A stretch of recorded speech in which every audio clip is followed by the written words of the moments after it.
kuasa sakti, kuasa bumi, carilah kuasa padoni yang sejati. Bismillahirrahmanirrahim. Assalamualaikum warahmatullahi wabarakatuh. Assalamualaikum warahmatullahi wabarakatuh. Bagaimana kabar Ibu? Alhamdulillah sehat. Alhamdulillah. Mudah-mudahan kita dalam lindungan Allah. Kesempatan kali ini saya akan mewawancara Ibu nih. Ya. Nah ya Bu, untuk tugas CGP saya demonstrasi kontekstual modul 3.1 pengambilan keputusan berbasis nilai-nilai kebajikan sebagai pemimpin. Langsung saja ya Bu. Selama ini bagaimana Ibu dapat mengidentifikasi kasus-kasus yang merupakan dilema etika atau bujukan moral? Di mana saya ingin mengetahui kasus-kasus apa permasalahan di sekolah ini, itu dengan melalui atau mendapatkan dari wali kelasnya. Nah, jadi Bu ya, berarti Ibu mengidentifikasinya dari wali kelas. Nah, selama ini Bu, bagaimana Ibu menjalankan pengambilan keputusan di sekolah Ibu, di sekolah kita ini, terutama untuk kasus-kasus di mana ada dua kepentingan yang sama-sama benar atau sama-sama mengandung nilai kebajikan? Ya, saya mengambil keputusan tentu tidak bisa sendiri Pak. Saya berdiskusi terlebih dahulu dengan wali kelasnya atau guru BK dan kesiswaan. Setelah itu baru kita carikan solusi dari permasalahan. Bu. Jadi Bu, langkah-langkah atau prosedur seperti apa yang biasa Ibu lakukan selama ini? Langkah-langkahnya itu dengan cara berkolaborasi dengan pihak-pihak tadi, itu wali kelas, kesiswaan, guru BK, dan saya sendiri. Nah, apa yang menjadi penyebab dari permasalahan itu, apa yang terjadi pada anak tersebut, baru kita carikan solusinya. Langkah yang pertama tentu dulu melihat permasalahan anak itu.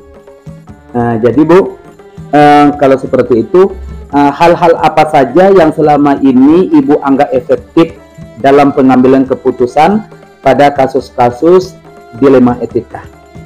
Yang di sini yang efektif saya ambil biasanya itu langsung kita berhubungan atau langsung kita memanggil siswa yang bermasalah tersebut, kita diskusikan secara bersama. Jadi Bu, hal-hal apa saja yang selama ini merupakan tantangan dalam pengambilan keputusan pada kasus-kasus dilema etika? Di dalam mengambil keputusan ini tentu sudah pasti ada tantangannya kan Pak. Iya. Karena kepala sekolah memberikan keputusan, tantangan pasti ada. Terutama itu kalau saya mengambil keputusan, guru mata pelajaran pasti sudah ada tantangan. Tantangannya karena berapa hari misalnya siswa tidak masuk, tapi pelajaran tentu tinggal. Nah itu terutama tantangan itu dari guru-guru mata pelajaran. Nah jadi Bu, apakah Ibu memiliki sebuah tata kala atau jadwal tertentu dalam sebuah penyelesaian kasus dilema etika? Apakah Ibu langsung menyelesaikan di tempat atau memiliki sebuah jadwal untuk menyelesaikannya? Bentuk atau prosedur seperti apa yang Ibu jalankan selama ini? Setelah saya diskusikan dengan guru mata pelajaran tadi, setelah setuju bersama, nah barulah kami mengambil langkah, yaitu dengan wali kelas, BK dan DSK mengambil langkah. Nah dilihat dari permasalahannya itu, kalau permasalahannya harus berkunjung, harus ada orang tua, kami bisa langsung ke rumah orang tua. Kalau bisa masalahnya itu kecil atau masalahnya bisa diselesaikan, maka selesaikan. Nah, Bu ya.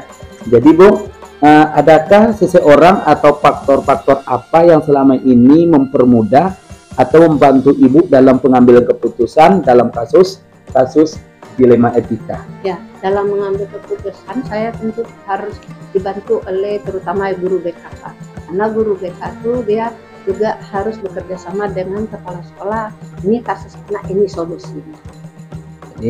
Jadi Bu, dari permasalahan dari semua hal yang telah disampaikan, pembelajaran apa yang dapat Ibu petik dan pengalaman Ibu mengambil keputusan dilema etika? Ya, saya sebagai pimpinan dari permasalahan-permasalahan yang timbul selama ini di sekolah ini, saya ambil yang efektif atau efeknya saya itu harus peduli terhadap guru, terhadap siswa, terutama kepada siswa yang bermasalah itu kita tidak boleh membiarkan siswa tersebut putus sekolah. Dari wawancara kita hari ini bahwa Ibu dalam pengambilan keputusan berbasis nilai-nilai kebajikan, sebagai pemimpin Ibu sudah menjalankan 4 paradigma dilema etika, juga 9 langkah, juga 3 prinsip. Jadi Bu, terima kasih ya Bu atas waktunya. Mudah-mudahan Ibu kedepannya bisa mengambil keputusan sesuai dengan nilai-nilai kebajikan. Sehat selalu ya Bu. Insyaallah. Assalamualaikum warahmatullahi wabarakatuh. Waalaikumsalam warahmatullahi wabarakatuh. Bismillahirrahmanirrahim. Assalamualaikum warahmatullahi wabarakatuh. Waalaikumsalam warahmatullahi wabarakatuh. Bu Roza, bagaimana kabarnya hari ini? Alhamdulillah sehat Pak. Alhamdulillah Bu. Mudah-mudahan kita dalam lindungan Allah ya Bu. Ibu, pada kesempatan pagi ini Bu, saya ingin mewawancara Ibu nih sebagai kepala sekolah, pemimpin di sekolah ini. Ibu punya waktu Bu? Alhamdulillah. Alhamdulillah Bu. Gini Bu, di dalam Ibu memimpin suatu sekolah, tentu Ibu tidak terlepas dari dilema etika atau bujukan moral. Ya Bu ya. Jadi pertanyaan yang pertama Bu, selama ini bagaimana Ibu dapat mengidentifikasi kasus-kasus yang merupakan dilema etika atau bujukan moral? Begini Pak, saya akan mengidentifikasi kasus-kasus dilema etika atau bujukan moral itu terlebih dahulu yang ada di sekolah saya. Iya Bu ya.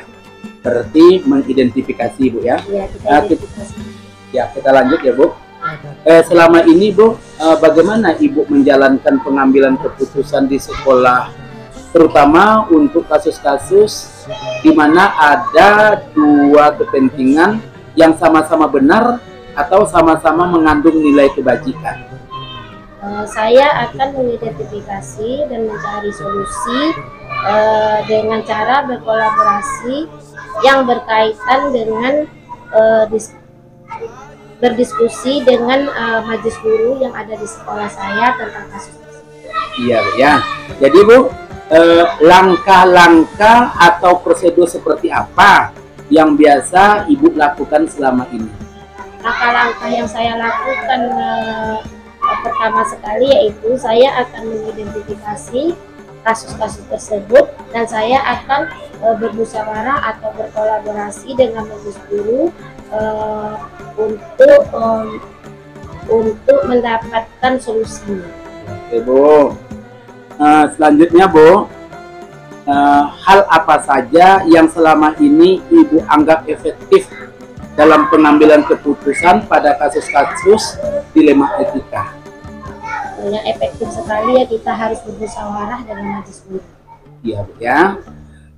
Selanjutnya Bu, hal-hal apa saja yang selama ini merupakan tantangan dalam pengambilan keputusan pada kasus-kasus dilema etika? Hal-hal yang ada yang tantangan yang saya hadapi di sekolah ini itu adanya perbedaan pendapat antara majelis guru dengan tenaga pendidik. Jadi berarti ada apa tuh ya, perbedaan pendapat. Jadi perbedaan pendapat itu nanti bisa kita musyawarah. Ya Bu.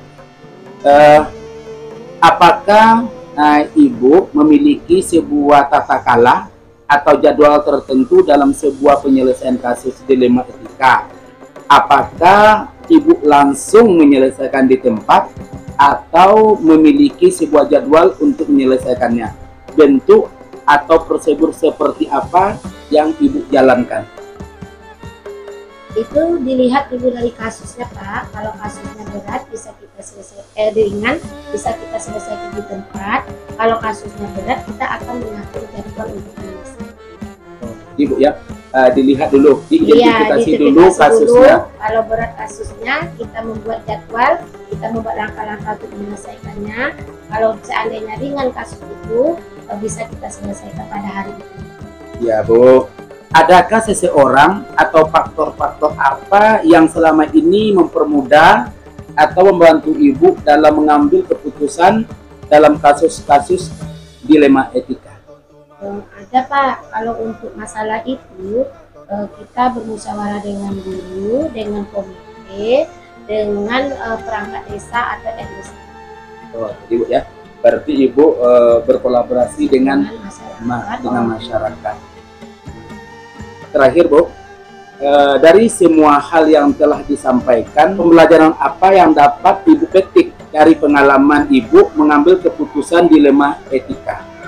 Dari pengalaman mengambil keputusan itu yaitu adalah setiap manusia adalah mampu mencari solusi dengan cara bermusyawarah. Jadi Bu ya, berarti Ibu mendapatkan setiap masalah Ibu dapatkan diselesaikan. Oke Bu, terima kasih banyak ya Bu ya. Ibu sudah meluangkan waktu untuk tugas saya, memenuhi tugas saya. Mudah-mudahan Ibu sehat selalu ya Bu. Dan kedepannya Ibu dalam pemutusan sesuai dengan tempat paradigma dilema etika, 9 langkah, juga 3 prinsip yang terkenal dalam pengambilan keputusan berbasis nilai-nilai kebajikan sebagai pemimpin.